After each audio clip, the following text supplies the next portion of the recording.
to the AT&T CyberThreat Report for February 23, 2012. Joining us today, we have Matt Keyser.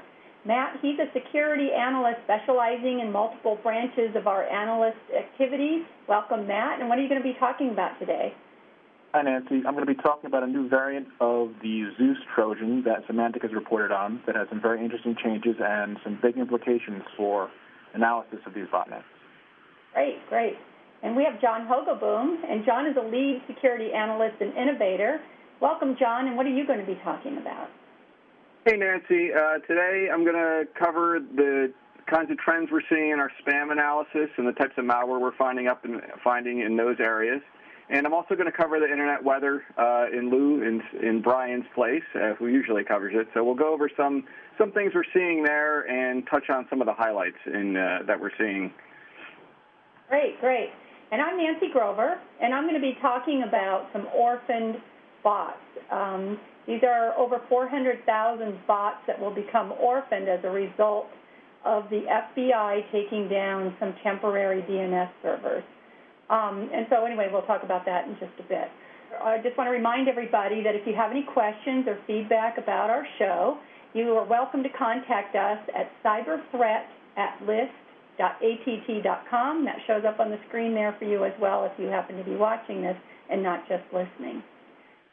All right, well, with that, Matt is going to tell us some more about this new Zeus variant. Okay, so the last few days, Symantec released a blog post about a new variant of the Zeus Trojan they've seen. Now, Zeus itself has a very well-known structure in the way it behaves currently. Right now, what you have is you have a botnet owner who infects machines, and those machines will sometimes talk to each other within a certain amount of P2P traffic within the botnet itself. But in order to get new configuration files, new orders, marching orders effectively, and to drop off stolen information like credit card numbers and account details, they have to connect to a command and control server or a CNC server, sometimes called a C2 server. And for a malware analyst or someone tracking botnets, this is actually a good thing because it's a single point of failure for the botnet and it allows you to track their behavior. So if you know the IP address or the host name of a botnet controller, a CNC server, you can contact the owner, tell them, hey, you've got this problem. There's a very good chance that that server has been compromised, been hacked, and the Zeus CNC server software installed on it, the person running it may not even know this. So you can contact them, have it shut down, and that effectively shuts off the other infected bots from the rest of the network. They can talk to each other, but there's no place to, drop off anything that they've stolen. The new version that Symantec reported about is slightly different. That C2 server, CNC server, is taken out of the picture entirely. Instead, the botnet owners connect to one of the peers of that botnet, which now communicates entirely over P2P traffic, peer-to-peer, which means there's no more single point of failure, and it's very difficult to track them because if you see any traffic, you'll see it between maybe two of the hosts in the entire botnet, and that doesn't give you the entire picture. That doesn't give you the power to shut it down or contact the owner. And it's also harder to blacklist that traffic because you don't know where it's going to be contacting at any point in the future. There could be 100, 1,000 different IPs related to this one botnet. And to filter that as opposed to one is much more difficult. Now, Symantec also reported a few other changes to this version of Zeus, which has been merged with SpyEye, another very well-known Trojan. It's mostly over UDP, which is one of the two main protocols used in the Internet, one of the two level, I'm trying to remember which level it is, transport layer protocols, getting a little technical here. But they've changed that so it's also a little bit harder to track the traffic. They've changed the compression and encryption scheme, so anyone who's been analyzing it beforehand has to do a little more reverse engineering to get into that. And what I find most interesting is that each bot within the Zeus botnet is now its own web server. It hosts what's called an Nginx server, which is an open source web server.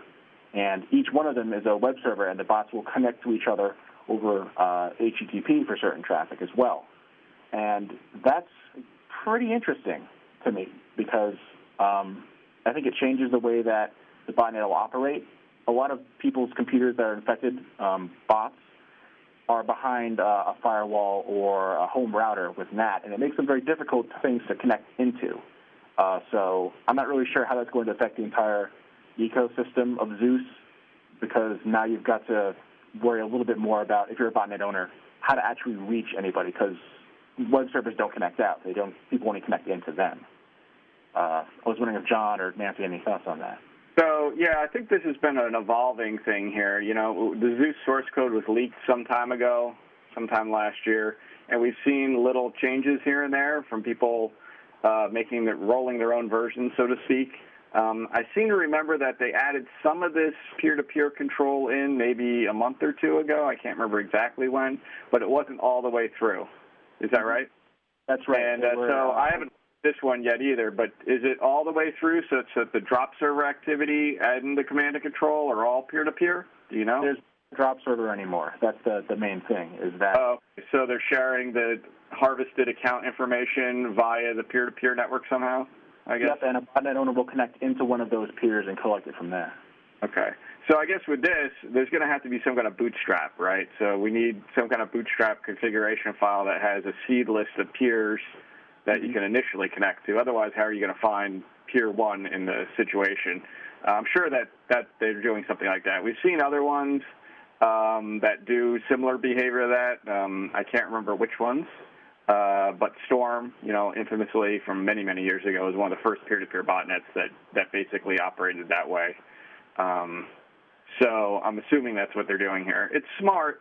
But like you said, I think they're going to run into some situations where there's going to be a lot of infected hosts that won't be reachable directly via the Internet. So you'll probably have a smaller kind of higher tier bots that all the other bots talk to, a small collection of these, ones that are reachable on the Internet, that they can all reach out to and share information about what other bots are there. So it'll be interesting to see how this evolves. Zeus has been around. It's been a powerhouse in the botnet world for a long time now in terms of the criminal crimeware family, stealing credit card information, banking account, login information to other websites, et cetera. So it's not a big surprise it's been modified to do that. Yeah, I get why they do this because, again, yeah, it's definitely harder to track all this stuff, but from an administration point of view, it seems like it would be really difficult for the person in charge of the bot. I mean, before they would control, everything from the centralized server, and maybe they'd have a few or many of those. But now when you've got individual machines, well, it's probably not as hard as you think. So most peer-to-peer networks, you have the ability to drop additional, updated configuration files as long as you have the administrative permission to do so. You push that out to one or couple peers that you're connected to, and then all the peers connected to him will replicate that file with each other. So it's probably, if they built it correctly on a regular, peer-to-peer type framework that's kind of traditional, it's probably not as difficult as you think. They just need to join the peer-to-peer network, just like any other bot, and they can access all the files. So I'm assuming, and like I said, I haven't looked at this, but I'm assuming that the harvested credentials, what they used to do is push them up to a central drop server, it was called, which was a lot like the config server, but they often kept them separated. So I'm assuming that somehow they're replicating the harvested credentials up on the peer-to-peer network somehow now, and then the bot operator would just connect to it just like anybody else and get the information off. But personally, I think that you might end up with a lot of botnet operators who are simply lazy and aren't going to take the time to, select a different peer every time they connect into the botnet. Very good chance they may pick one or two of their favorites, perhaps because, it's reachable over the Internet or for some other reason. So it may still be possible to track these botnets if you locate that server. That being said, it's not going to be easy to find. Right. Now, yeah, in terms of takedown activity, I don't know that it's going to be that easy to do, but it's not going to be impossible. It's just going to be more difficult. And then let's ask, I'm going to ask you about when you have the bullet here, harder to blacklist. So then rather than, somebody, an organization or a person or whoever trying to blacklist, a number of these centralized servers, now they're faced with having to blacklist potentially hundreds of thousands of individual IPs. Is that what that pretty much means? That sounds very probable. Mm-hmm. Yeah. Currently, it's usually a domain name or an IP address that's related to the Zeus config server or to the drop server that they have. So, and that might be multiple IPs ultimately, but usually it's a handful. It's not a whole ton of them, unless they've got it set up as fast flux, but we're not going to get into that conversation. In any event, to blacklist, that's normally how they would blacklist, is to block that particular domain related to that particular Zeus botnet. In this case, they're not going to be able to do that because they'd have to block individual PCs, and they're potentially, I don't know if it'd be hundreds of thousands, or probably certainly tens of thousands, depending on how big the botnet is. So that would be tricky. I don't think that's what we would do. All right, well, Guy, that was pretty good. Thanks, Matt. And scary that this thing continues to evolve. And, well, how many, just before we move on, either of you know ballpark figure how many machines are suspected to be infected with Zeus? I don't have those numbers. Yeah, I don't have exact numbers on that. But, again, remember, Zeus is not a single botnet. Right, yeah. Kit. So there's lots of people running their own kind of micro botnets, so to speak, although some are larger than others. Right. I think at any given point we see usually like 100 to 150 actual active Zeus botnets. They've been getting shut down really quickly, the traditional ones, because we have a really good understanding of how they work, and there's pretty good tracking going on for them when they show up, so they get shut down pretty quickly, the command and control servers. This one's going to be trickier to deal with should it take root. And I guess my curiosity about this one would be, is whoever modified this code, are they going to redistribute it and sell it to other people such that it kind of takes off like the original Zeus toolkit did? If it doesn't, then this might be a pocket of the Zeus world, so to speak, where you only have this one group that's running, peer-to-peer based version of their Zeus botnet. But if they sell it, then we could get a lot more of them, which would be not. What would somebody do? I mean, aside from closing down unnecessary ports and services and even monitoring those, because just because say port 8080s for HTTP traffic doesn't mean that's the only thing that could ride on it. I mean, anything could use it. But outside of shutting down those unnecessary ports, what would a person do or people do to protect themselves from this? Well, just like you would do for any other malware, make sure you have updated antivirus on your machine, because that's the only way you're really going to detect and get rid of it. Zeus, like I said, they have pretty good detection nowadays, so they usually detect it pretty well. But when we get to the spam report, I can't remember how much Zeus we've seen, but I know in the past we see it regularly, week to week, because it's usually a lot of times they'll deliver it in a spam email as a attachment or a Trojan or a link to it, and try to infect users. So watch out, be mindful. Don't click on links in emails. There's a lot of other ways that you can contract the Zeus infection, but that's primarily the main way a lot of guys or a lot of operators use. But I would say antivirus. Really, port blocking is not going to work in this case, because the bots themselves are probably going to be using some traditional ports and protocols. Mm-hmm. Traditionally, Zeus uses port 80. But I don't know. I guess this new one, you said they're using UDP, Matt, for the peer-to-peer component? Yep, they moved a lot of the traffic over to UDP instead of using TCP. So you might be able to detect that. In your enterprise, there might be something you could do in your firewalls to detect and pick up infected hosts with this particular variant. We'd have to study it to know better. Well, thanks. And this is actually the perfect segue to our next story, which is about the FBI. A few months ago we talked about the FBI taking down DNSChanger botnet. And what that was some malware that went out, changed DNS settings in a system or a server, and then redirected the traffic to a bogus DNS server, which then routed the user to a bogus and malicious site. So, for instance, let's say my personal computer got infected with this thing, and I might think I'm going to my banking's website, when in actuality what happened, because I got infected, was that I got redirected to this bogus DNS server, and then it sends me to a bank site that looks like my bank site and acts like my bank site, but it's not my bank site. And so, of course, I'm logging in, and they're grabbing my login information. They can take it to the legit site and log in as me.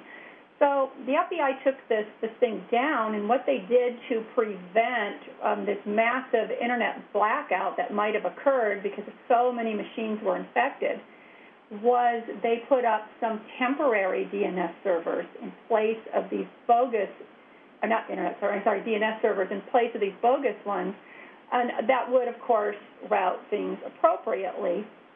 So as of March the 8th, these temporary DNS servers were supposed to be taken offline. The problem is there are still well over 400,000 orphaned bots out there, people who are still infected. And I shouldn't say these are not individual machines, 400,000. I'm talking about individual IP addresses. So, of course, many machines could be under that primary email address, or IP address, so there's no telling how many machines there are totally. So when I first started looking into talking about this story, the story was really about all of these orphaned bots out there and what's going to happen when the plug is pulled. Turns out now there's just been, and the feds have requested that March 8th date be pushed out to July to give people a chance to correct their situation. One of the reports that I read, or one of the stories that I read, estimate that about 50% of the Fortune 500 companies have infected machines still. That's a pretty high number, and some pretty important machines out there that are still infected. This next slide here is put out by the working group associated to this, the DNSChanger botnet takedown. They're working with the feds, the people who are running this site. And what you can do, and I put the URL up there, and just kind of a little example, is that you can go there, select your operating system, and go through the step-by-step process to make sure you're not infected and also make sure your DNS settings are correct. If you're using a home network, you're not sure if that DNS setting is the right one or not, then go to your internet provider. They should be able to provide you with the correct IP address to be using for that. So as you can see on this, I mean, a lot of times when we think of botnets and we think of malware, people almost always want to associate that to a Windows system. But the Macs are infected just as readily as the Windows systems in this case. So if you're a Mac user, you want to check that out as well. Additionally, home routers can be compromised as well. So you've got to check all of that out. So I don't know if you guys had anything you wanted to add to this or any other observations. I mean, aside from checking this out and making sure you have your personal machine set up so it doesn't, quote-unquote, call home, and allow data to be leaking out of it, I don't know, really. Do you guys have any other suggestions on what people might do to protect themselves or even to identify they've got this problem going on? Well, I'm not sure that you could identify this particular problem by the method I'm about to suggest, but if you go to a banking website and the SSL certificate is mismatched and your browser says so, that's a big tip-off in the first place. Mm-hmm. Most banking websites have certificates that are signed and properly authenticated. So if you go to the site and it says, I'm at pncbank.com, and in the browser I click on the certificate and it tells me, this is really PNC Bank, I have a very high level of confidence that it actually is what it's talking about. If you go there and, the URL bar turns red because Internet Explorer is telling you something is definitely wrong, mm-hmm. It may be because of this, maybe because of a number of other reasons, but it's a good tip-off that at least something is wrong. Right. Another thing I would suggest that's more enterprise-oriented is there is a well-known list. I don't know if they publish it on this website or not, but there is a list of IP addresses of these DNS servers that the feds have taken over. So what I would do in my enterprise is if you have access to firewall logs, et cetera, you could look for activity from your internal users trying to do DNS activity out to those IP addresses. that'd be something I would look for, and we've looked for, to make sure that you don't have any infected hosts inside your enterprise. The other thing, I take a little exception to the article, the way they said it's an internet blackout. Just to be clear, the only people blacked out in this is the people who are infected. So what's going to happen to these 450,000 or so, whatever number it is at the point when the feds pull the plug on these benign DNS servers that they've staged to keep people up and operational, is basically they're not going to have any DNS resolution anymore. So they won't be able to look up google.com and get an IP address. They won't be able to look up yahoo.com and get an IP address. So their machines will seem to break at that point. Hopefully at that point they'll realize something has been wrong all along. But I would suggest that, like you said, check, like Matt said, if you're seeing weird indications with certificates, that's a definite tip-off. Check this website to see, I guess they step you through what to look for in your DNS settings. Right. And if you're an enterprise and you want to look for all your users, you might look for activity out to these known rogue DNS server IP addresses and then take actions on those machines to clean or correct them. Right. And really good point about the headline on that article, because that was a headline that seemed to be repeated in some form or another over and over and over again, obviously to add some kind of sensationalism to all of this. But right, there's not going to be an internet blackout. It's just those infected machines would not be able to access the internet. Right. Or they'd have a lot of difficulty. Right. DNS controls everything for the most part. Don't have DNS, it's hard to get anywhere. So, all right, well, great. Thanks, you guys. And next, John, you're going to tell us some of the new spam cases that have been cropping up over the last week. All right, thanks, Nancy. Let me just jump over here. So, real quickly, this will be a little bit quicker than previous ones because I had to put 2 reports together this week.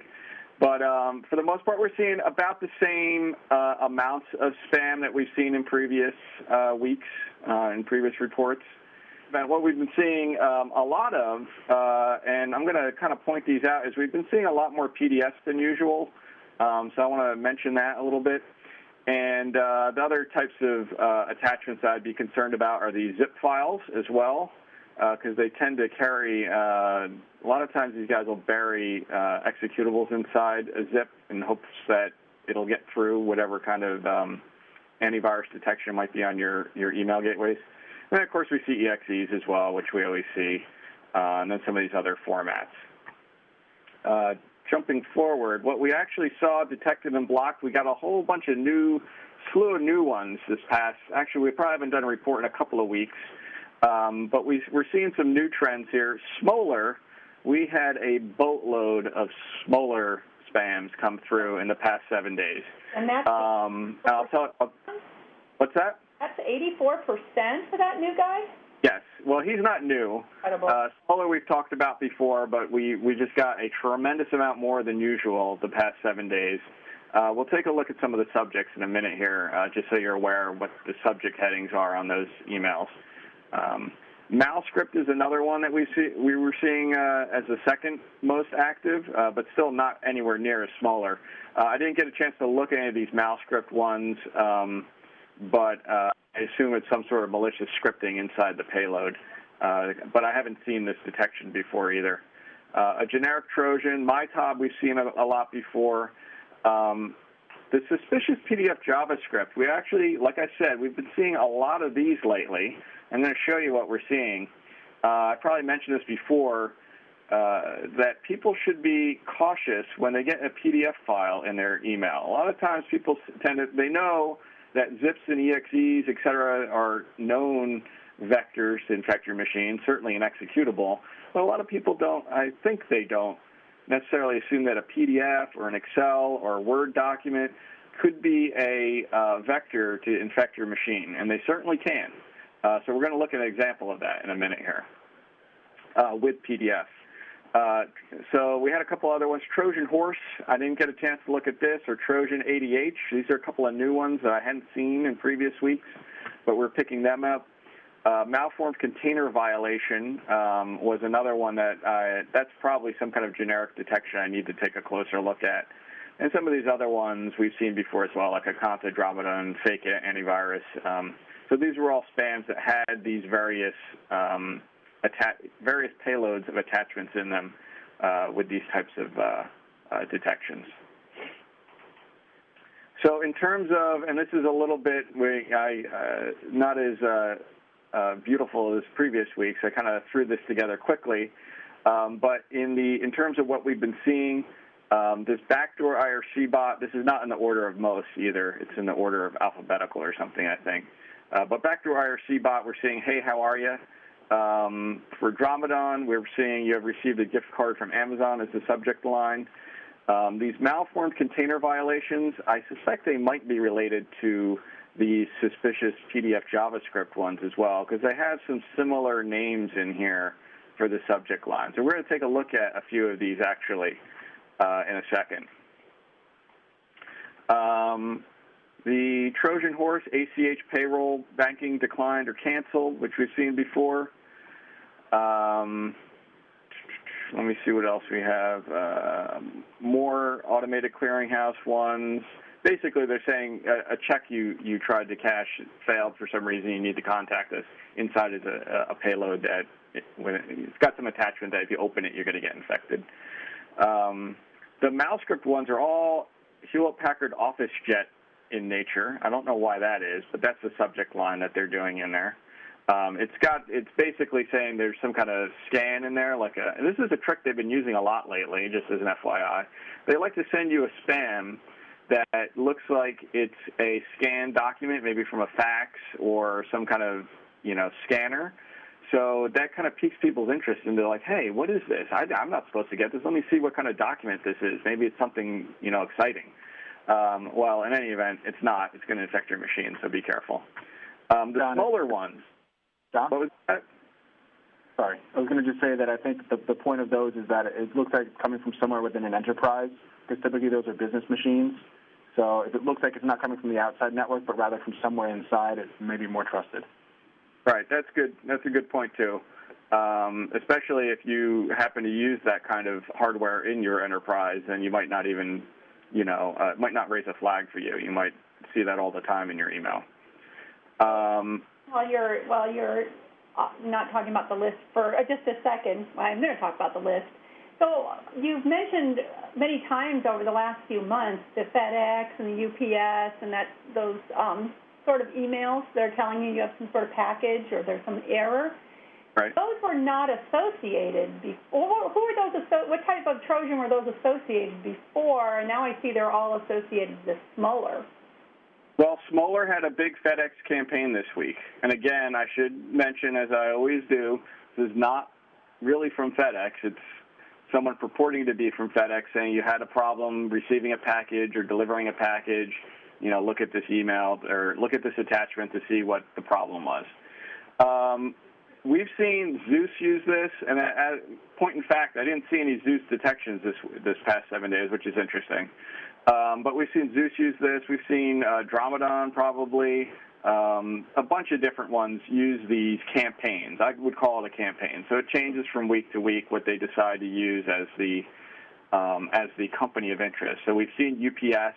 We've seen USPS, United States Postal Service. We've seen FedEx. We've probably even seen others that I just can't remember that they purport to be. Hopefully that answers your question. I don't remember offhand which ones were using which. I was just wondering, since this is a new campaign or not a campaign, a new Trojan. Well, it's not a new Trojan. Pardon?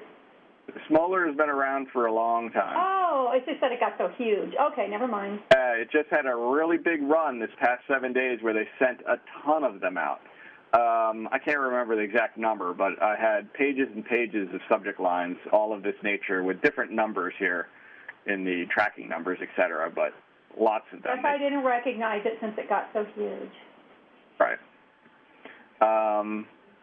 In Kanta, we've seen this before as well, where it looks like a friend invite. That's the typical campaign. We see a few of those each week. And then these MyTab ones are specifically targeting AT&T users. We've talked about that in the past as well. So if you're an AT&T.net customer, you'd probably be more likely to see this, or ones that look like this. They basically make it look like it's coming from AT&T and that there's been a problem with your account and there's an attachment inside. If you open that attachment, you become infected. We would not send you emails that say good day or hello. Hello without the capital. Violation. And we certainly wouldn't send you one with an attachment in it. Certainly not a malicious one either. So I wanted to talk about real quickly about a couple of important ones. We talked about PDFs with JavaScript inside them. It is possible to embed JavaScript. It's also possible to embed other types of malicious content, like Flash. There's a well-known Flash exploit you can embed inside a PDF that can be used as a Trojan downloader or payload to basically execute instructions on the machine. So here's a couple of samples we've been seeing over the past 7 days here.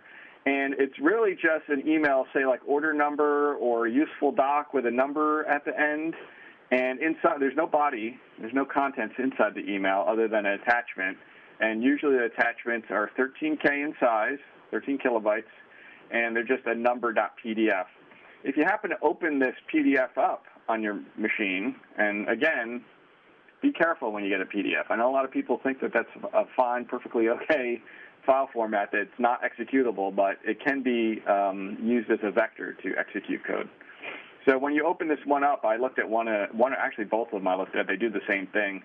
Tries to fetch additional malware from this particular location that's highlighted here. It looks like this is probably a Zeus Trojan. It was actually since taken down, but I found some other third-party sites that reference this particular URL and this payload, and they detected it as Zeus, of all things. So, and it was around that same time, February 16th, when this was sent out. We actually got a good comment. Somebody asked, are there PDF readers that don't execute code? There are other PDF readers, and you can configure your Adobe Reader to not execute JavaScript. And there are other ones out there, and I can't remember the names off the top of my head, but certain ones will or will not, depending on how they're set up, and certain exploits will or will not work in other PDF readers that are out there. So you could consider using a different PDF reader in your company if you want. I try to avoid the format altogether personally, but inside the company and a lot of businesses happen to use PDF because they want a format that's not changeable. People can, it's kind of a read-only format for the most part.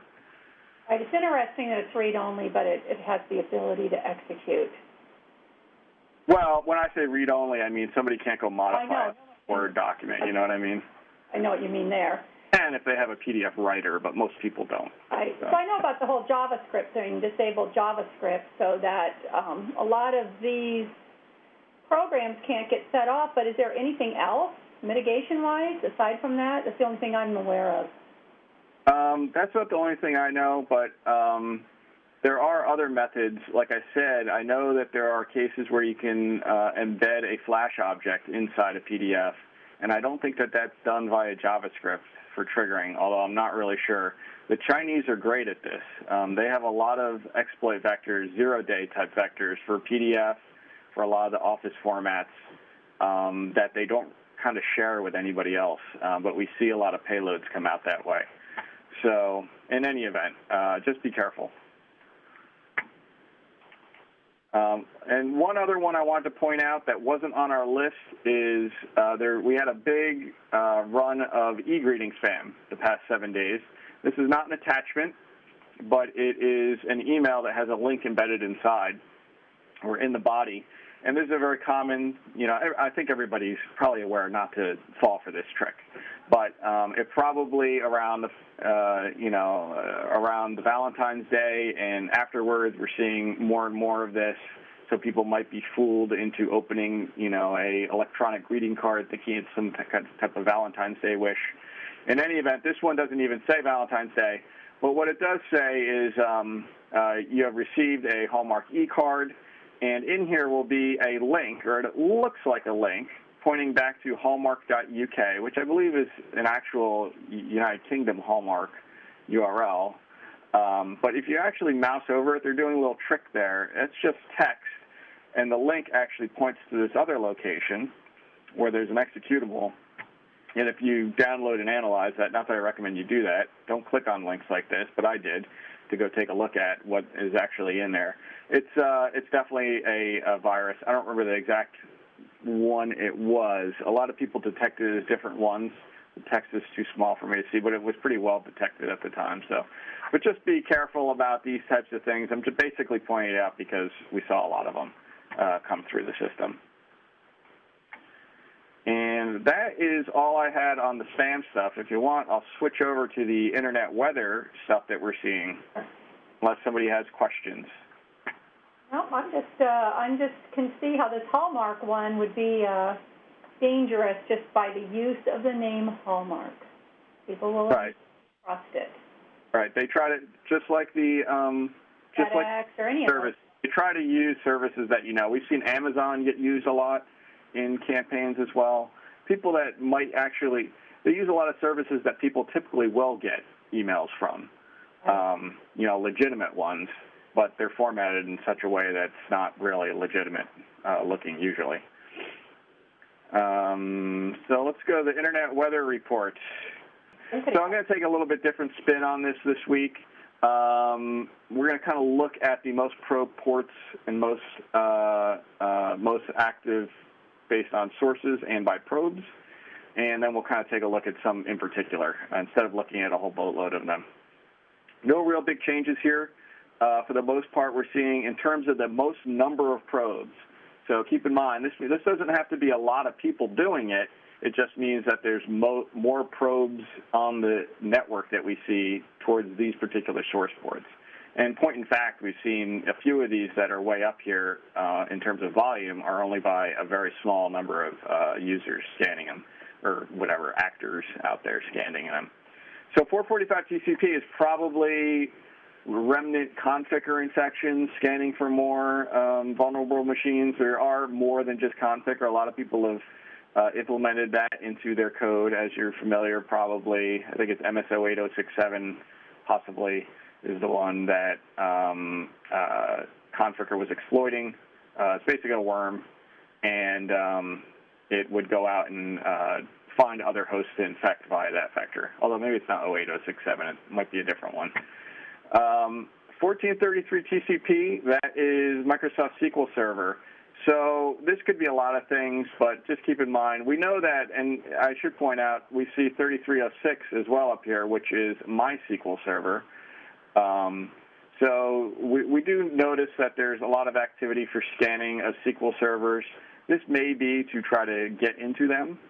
There are still some well-known exploits for Microsoft SQL Server, the 1433 TCP. So if you haven't updated in the past 4 years or 5 years your Microsoft SQL Server, you could still be vulnerable to it. Hopefully you're not. But it could also be brute force attempts to log into your Microsoft SQL Server so that they get access to your database. So unless you have a really good reason to expose your database interface itself to the Internet, I would caution against that. Well, I noticed that in the last couple of weeks that their port 5631 isn't showing up so much. And that was, remember all that PC Anywhere stuff that was going on? Right, that's a good point. I did not notice that this past 7 days either, so that might be spinning down a bit. We are seeing 6515 TCP, which we'll talk about in a minute what that one is. That's actually related to a McAfee vulnerability that we're going to talk about. And it might have been talked about previous weeks. I haven't been here the past couple of weeks. 3389 TCP is Remote Desktop Protocol, 22 TCP, SSH, 23 TCP, Telnet.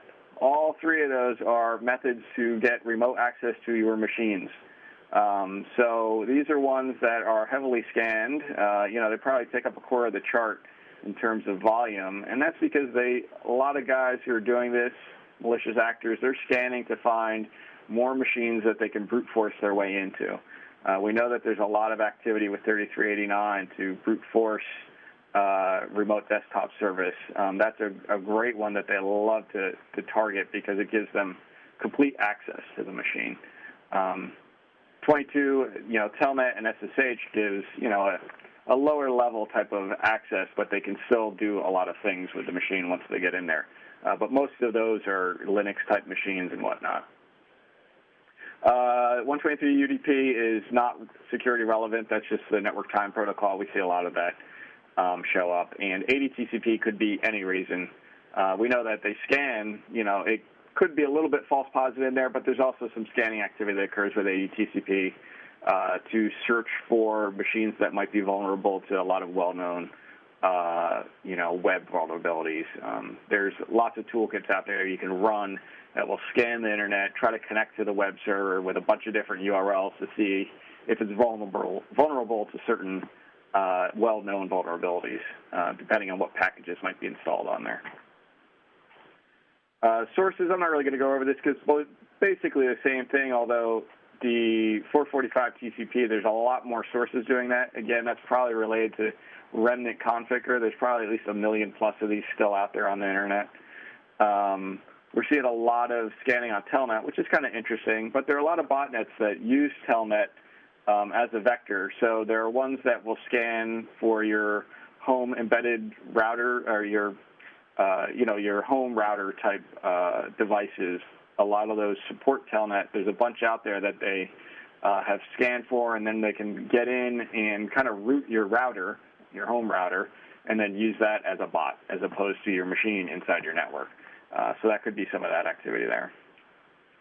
I'm just going to jump down to the ones that are kind of more interesting than others that I think you should be aware of.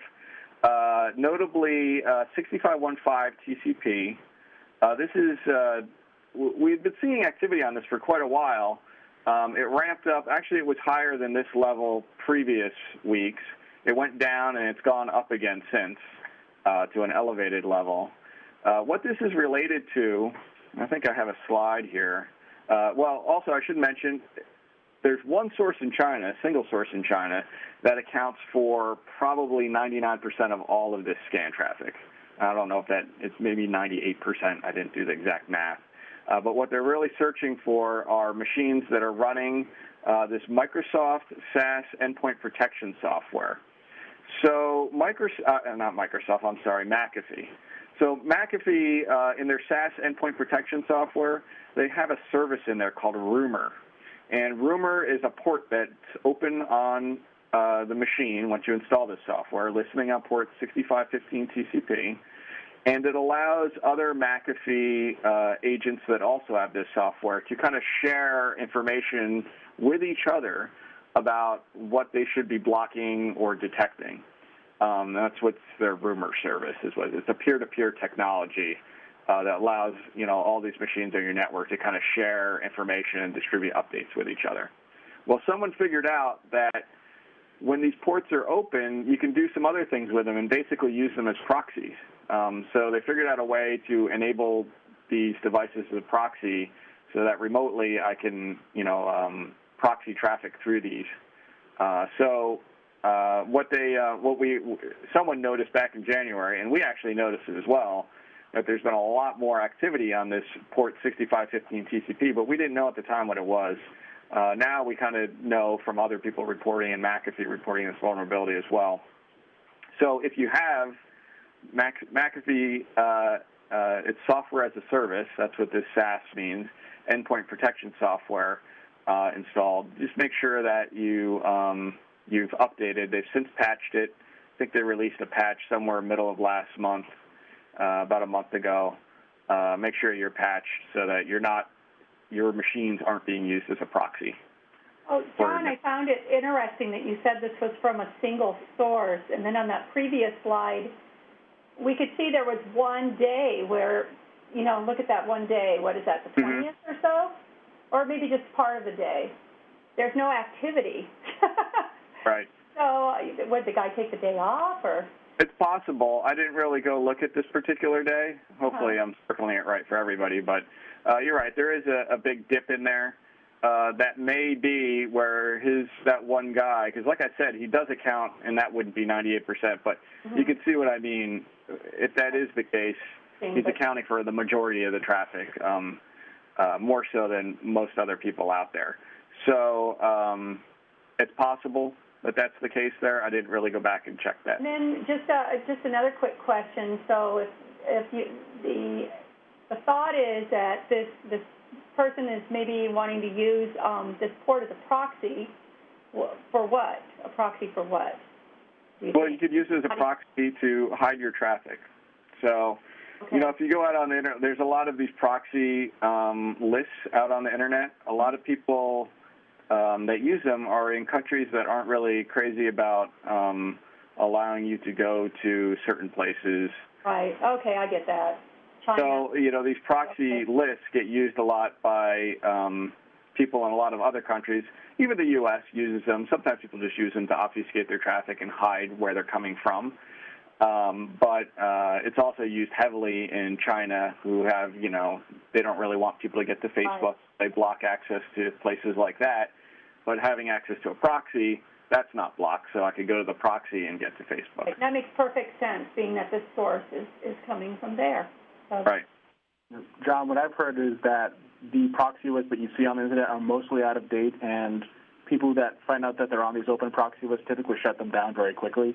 So that's where there's constant scanning for open proxies. I get a kick out of the fact that in this case they're not just scanning for open proxies, they're scanning for this service and then turning it into a proxy for use. Right. And that's a good point. A lot of proxies do get shut down, you know, very quickly or get noticed. Typically, if they show up on a proxy list, they start getting pounded by lots of people using them. And, you know, if you're one of those machines that got used, you might remediate your machine because you just realized that now. But you're right. Those lists change. They're very dynamic. And so that's why frequent scanning for this type of stuff occurs all the time. And we see other scanning on other ports like 3128, 8080, 8000. There's a lot of well-known proxy ports as well that are usually associated with like Squid and other ones. We see lots of scanning for that on a daily basis as well, just not to the degree that we've been seeing this activity. All right, and I think the last thing I wanted to mention really quickly is, and I kind of hinted at this before, be careful. This chart just kind of shows all the activity we're seeing relative to remote access protocols. As I mentioned, that gets scanned a lot. There's a lot of activity, particularly brute force login attempt activity on these services, even RDP, which is Remote Desktop Protocol. There are tools out there to do brute force attacks and just repetitively keep trying to log in with different usernames and passwords to them. We've seen some elevated amounts of the RDP stuff, which is this big red band here, which has since normalized a little bit. But you can see there's a very kind of regular diurnal pattern to the RDP activity where, you know, bots might come and go. So this is a pretty good indicator that there's probably some coordinated activity related to these. The SSH is not quite as much as I expected it to be. He's the blue river band down here, not quite as much as I would have thought. And then the telnet is the green band, so there's quite a bit there. Just keep in mind, if you have any devices that are internet-facing, supporting these services like Remote Desktop Protocol, Telnet, SSH, be very careful. The ones I really worry about are Remote Desktop Protocol lately. They're typically Windows machines. They're usually not as tightly protected as your Linux machines might be, like that run Telnet and SSH. That's just my observation. We've seen a lot of companies out there who allow remote desktop. They allow anybody on the internet to hit all of their machines inside their enterprise using Remote Desktop Protocol. I've seen some cases of that. So that's a really bad security practice, but they probably offer that because they want their people to be able to work from home and access their machine when they're home, just as though they were there, you know, in the office. So just be very careful. I don't recommend that you do something like that. If you need to provide that kind of access to your enterprise machines, I would recommend you VPN in first and then access the Remote Desktop Protocol to your workstation. Getting a little bit on a tirade here, but in any event, be careful. These are the types of things they're all after, because once they get your machine, they can install all kinds of stuff on there, use it for all kinds of nefarious activities. There's a lot of bad actors out there doing more than just spamming and things like that. They're engaging in heavily criminal activity, so be careful. You don't want to be part of the problem or allow that to, be someone who facilitates that type of activity. And that's all I have. Great, thanks. Thanks, both of you. So I just want to remind all of you that if you have any questions or feedback about this show or any of our previous shows, or even our future shows, feel free to get a hold of us at cyberthreat@list.att.com. And also know that this program is available on the AT&T Tech Channel site, which is techchannel.att.com, or as an audio podcast from iTunes, and it's also available on YouTube. So thanks, Matt, and thanks, John. And I'm Nancy Grover, and on behalf of all of us, keep your network safe, and thanks. Bye-bye.